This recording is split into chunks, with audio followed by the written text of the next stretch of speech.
الله أكبر الله.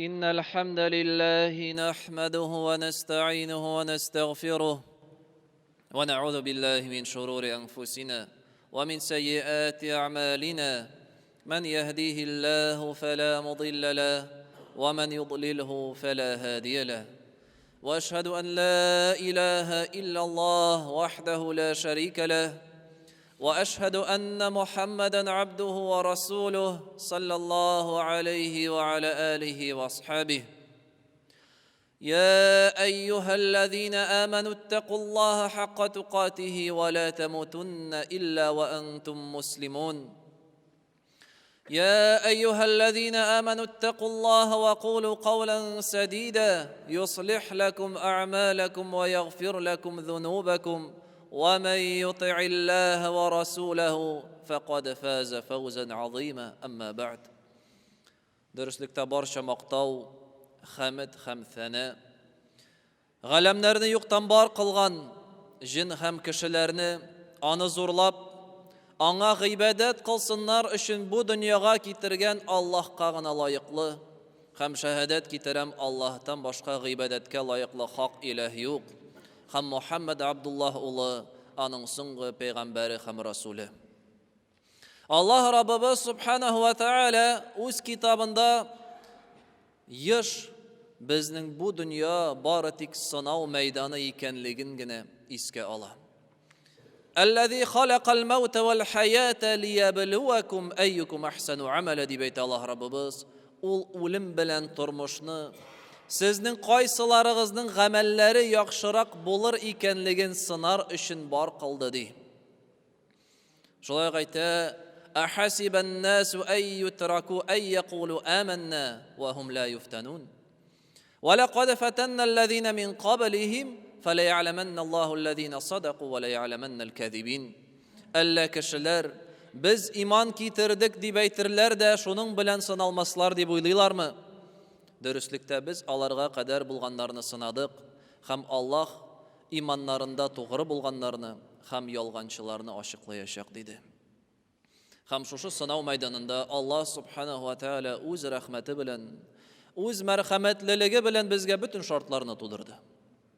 Ул безгә яшәргә яраклы җир шары, табигать бирде. Ул көч-куәт бирүче ризыклар биреп тора. Ялгызлыктан без интекмәсен өчен барча нәрсәне парлы кылды. Ир белән хатыннар булып яшибез. Күзләр сөенсен өчен безгә нәсел балалар бирде. Адашмас өчен пәйгамбәрләрен җибәрде, гыйлем иңдерде. Тирә-юндәге булган матурлыкны күзәтер өчен, мөгъҗизаларны күрер өчен күз бирде. Аллаһ Тәгаләнең аятларын ишетеп, алар турында уйланып, фикерләр өчен кулак, акыл бирде. Һәм шулай ук иң әһәмиятле бер нигъмәтләрнең берсе Аллаһ Субханаһу ва Тааля бирде безгә сәламәтлек. Сәламәтлек һәм көч-куәт. Әйе җәмәгать, сәламәтлек, көч ул зур нигъмәтләрнең берсе.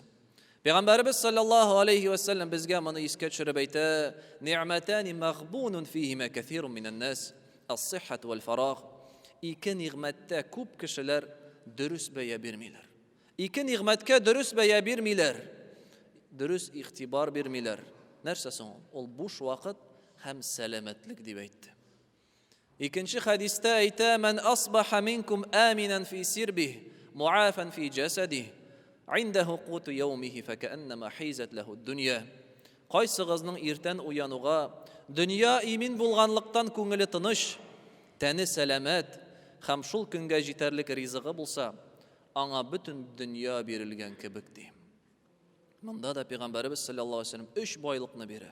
3 сүз җайбер турында әйтә: иминлек, тыныч, кайчан сугыш юк, кайчан көннәр тыныч, ватанда иминлек һәм кайчан син сәламәт, шир белән интекмисең, кайгырмыйсың һәм көндәлек синең ризыгың бар. Ризык турында да уйламыйсың. Галимнәрнең берсе Вахиб ибн аль-Мунаббих әйтә: бөтен нигъмәтләр 3 әйбергә әйләнеп кала ди. Үч әйбергә әйләнеп кайта, шуларның берсе ислам. Ислам булмаса барча нигъмәтләр берсе дә бернинди файда китерми сиңа. Шулай ул сәламәтлек ди. Һәм байлык. Байлык ягъни мохтаҗ булмау. Ризык турында уйламыйча йөрү. Ислам дине сәламәтлек һәм көч-куәткә аеруча игътибар бирә җәмәгать. Шуңа да Пәйгамбәрбез саллаллаһу алейхи ва саллям әйтә: "Әл-муъминул кави хайрун ва хаббу илаллаһи минал муъминид даиф." Көчле мөмин зәгыйф мөмингә караганда Аллаһ каршында хәерлерәк һәм сөеклерәк. Аллаһ субхана ва тааля көчле, сәламәт, куәтле мөминне сөя ныграк. Ни өчен соң? Уйлап карыйк әле.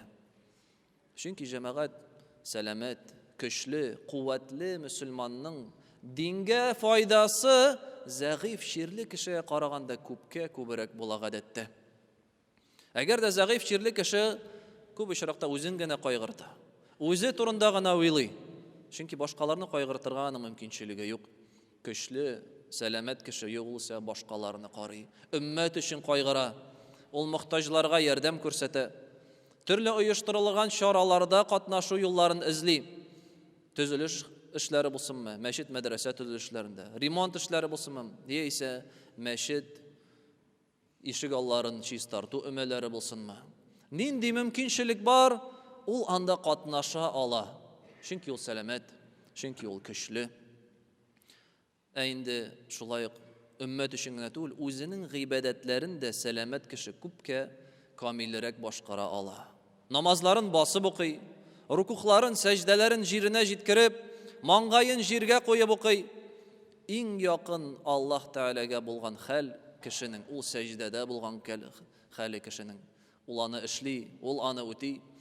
Уразасын иң хәерле вакытында тота, Рамазан аенда. Соңрак түгел, кыш көннәренә калдырып түгел, яисә бөтенләй тота алмыйча фидия генә түләп түгел. Юк, иң хәерле вакытта Рамазан аенда тота сәламәт кеше. Сәламәт кеше хаҗга бара ала. Зәгыйф кеше, ширле кеше ул уйлап кына утыра. Барыр идем, ләкин инде тәнем, сәламәтлегем юк дип әйтә. Көчле кеше бара ала җәмәгать.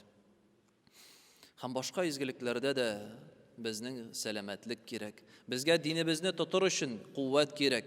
Шуңа да җәмәгать ислам дине безне сәламәтлекне сакларга, сәламәтлеккә аеруча игътибар бирә. Һәм шулай көч-куәт ул безнең ике бөек сыйфатның берсе булып тора. Ике бөек сыйфат кайсына без аеруча игътибар бирергә тиешбез. Алар турында безнең Аллаһ Тәгалә Коръәндә Муса пәйгамбәр кыйссасын китергәндә әйтә. Муса пәйгамбәр саллаллаһу алейхи ва саллям бер вакыт килеп җитә бер кое янына. Ул кое янында кешеләр малларын су эчертә торган булганнар. Читтә ул күрә ике кыз хатын. Алар килмиләр. Ләкин аларның да хаҗәтләре бар шушы кыйны кулланырга. Алар янына килеп ул сорый, нәрсә, нишләп монда басып торасыз? Ул әйтә, без кешеләр киткәч кенә кыйга килә алабыз. Без инде ничек анда барыйк, кыз була торып ди. Шуннан соң Муса алейхиссалам үзе шушы кызларның малларын су эчертә. Шушы эшне эшләгәннән соң аларның берсе әтиләренә кайта. Әтиләре ширле, эшли алмый. Һәм әйтә: "قالت إحداهما يا أبت استأجره إن خير من استأجرت القوي الأمين." Әй әтием, син ул кешене эшкә ал әле ди. Муса пәйгамбәр турында. Дөреслектә син эшкә алачак кеше ул көчле һәм ышанычлы ди. Ягъни монда да кешене эшкә алу булсынмы? Яисә башка әһәмиятле җаваплы эшләргә кемнедер алырга булганда ике сыйфатка һәр вакыт карага тырышканнар. Ул кешенең ышанычлы, әманәтле булуы һәм аның куәтле, көчле булуына караганнар. Шуңа да җәмәгать безнең динебез сәламәтлекне сакларга чакыра. Һәм һәр вакыт үзебезне көчле, куәтле хәлдә тотуга чакыра.